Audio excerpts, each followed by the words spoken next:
waxaan ku weydiiyey iweydiisay gabadhan xaggaa isku barateen gabadhan saaxiibaan nahay anagoo saaxiibaan isku garaadsanay waan gartay marka wasaan kuu sheegayo oday baan rabay in lagu daro ay ka soo baxsatay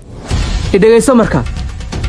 gabadhan sidan arkay khayr ma soo wado maxaa dhacayna weli wax ma dhicin laakiin way dhici doonaan guriga niman hadday keensato waa caadi intay banaanada la istaagi lahayd taasaa rooneed laakiin maaha haya dee wax noo sheeg kor waayeel waa wada indhahagaa wax ku arki doontaa oo ula jeedo waad fahmi kartaa gabadhana aad isha u hay ma saaxiibadii baad maanta shakiga gelinaysaana midda kale anay marti ii tahay markaasaad leedahay dhaqdhaqaaqeeda la soco anna inay xorriyad dareentaa rabaa xorriyadda ka arkaysa haddaba wax ma kuu sheegaa adiga waan ku aqaanaa ina rag baa tahay adaa u bahayn dhaqdhaqaaqaaga lala socdo maxaad ka hadlin maantaad rabtaa inaad saaxiibadday madaxa ii geliso war waan ku fahansanahay sidee ii fahansan tahay waa xilliyadii aad meel kale ii jeedi jirtay kadibna aad shaqaysan jirtay see wax u fahantay adugu ma mid kale aad soo aragtayna waa caadiga waan kuu dhisaynaaye meeshaan ka hadlayo baada fahmin laakiin dan baad u fahmi fariid saaxiibaddaa dusha kala soco markaan ku mashquulana dee aadna meelo kale ka wareeg waxaa ii muuqata inaad saaxiibta aad ugu kalsoon tahay